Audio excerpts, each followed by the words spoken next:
before the memory fades. Chapter 1. Waking Up. The fluorescent lights above Daniel Ward's hospital bed hummed like angry wasps. He blinked against their harsh glare, his head feeling stuffed with cotton and his thoughts moving like molasses. The last thing he remembered was driving through rain, thick, heavy drops that made his windshield wipers work overtime. Then nothing. "Mr. Ward, how are you feeling?" Dr. Sarah Chen adjusted her glasses and smiled with practiced warmth. Her badge swayed as she leaned over his chart, and Daniel noticed a small coffee stain on her white coat that somehow made her seem more human. "Like I was hit by a truck," Daniel croaked, his throat raw and dry. "Close. You were in a car accident 3 days ago. You've been drifting in and out of consciousness." Dr. Chen's expression grew serious. "You have a fractured left foot, a broken arm, several bruised ribs, and, this is important, some short-term memory loss. It's likely temporary, but don't push yourself to remember everything at once." Daniel tried to piece together the fragments floating in his mind, but they slipped away like smoke. "I can't remember anything recent. My apartment, my job." He paused, a cold realization settling in. "I can't remember if I was alone in the car." "You were. Your fiancé has visited every day. She should be here soon to take you home." "Fiancé?" The word felt foreign on his tongue. Daniel searched his memory for a face, a name, anything. Nothing came. 20 minutes later, she appeared in the doorway like a vision of concern and love. Auburn hair framed a heart-shaped face, and her green eyes held tears that appeared genuine. She wore a simple blue dress that brought out her eyes and carried a small bouquet of daisies. "Danny," she whispered, rushing to his bedside. "Thank God you're okay." She kissed his forehead with lips that felt familiar yet strange. "I was so scared I'd lost you." Daniel studied her face, searching for recognition. She was beautiful, certainly, but he felt like he was looking at a stranger wearing the mask of intimacy. "Why don't I feel anything? Shouldn't there be some spark of recognition, some warmth?" "I'm sorry," he said carefully. "Could you remind me of your name?" Her composure wavered for just a microsecond before returning. "It's Marla, sweetheart. Marla Hastings.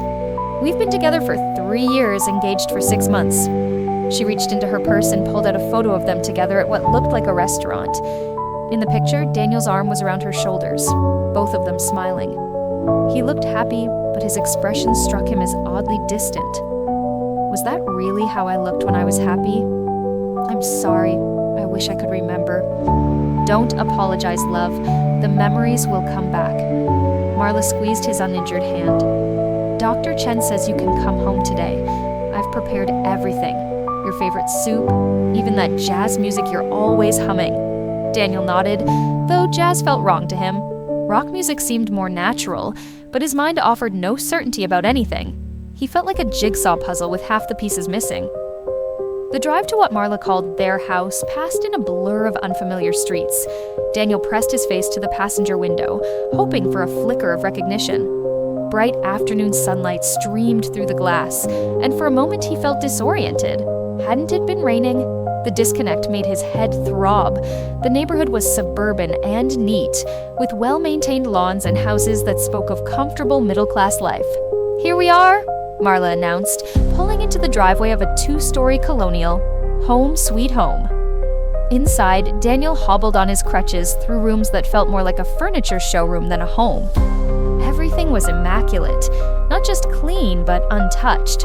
The white walls held no photographs, the coffee table displayed magazines arranged with geometric precision, and even the books on the shelf looked unread. Only a worn leather armchair in the corner seemed to have any character, its cushions bearing the impression of regular use. That chair, it feels right somehow. But why?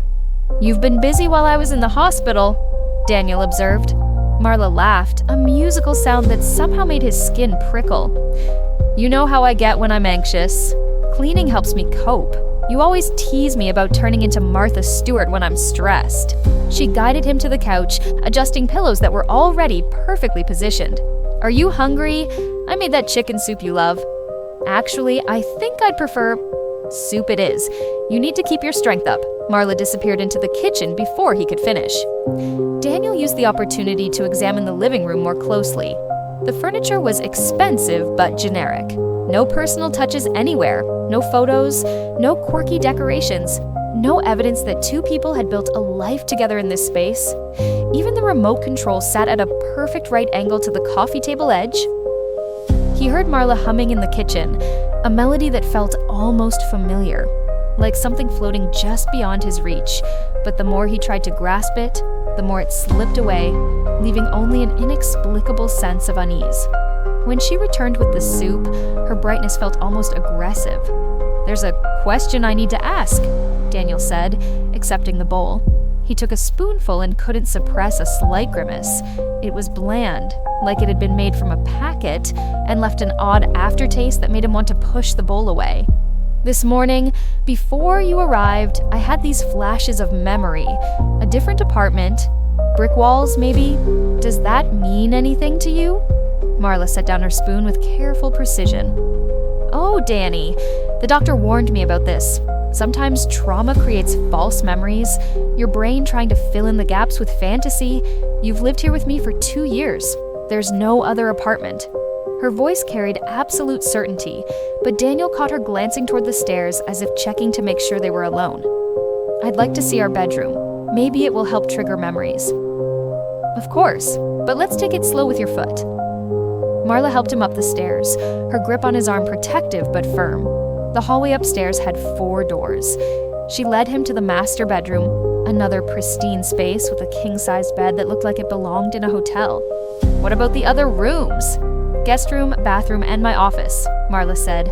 "I do freelance accounting from home. Probably the most boring room in the house." Daniel nodded, though he noticed the door at the end of the hall had a different lock than the others. Newer, more substantial. When he started to walk toward it, Marla gently steered him back toward their bedroom. "Let's get you settled first. You've had enough excitement for one day." That night, lying in the too-perfect bed next to a woman who claimed to love him but felt like a stranger, Daniel stared at the ceiling.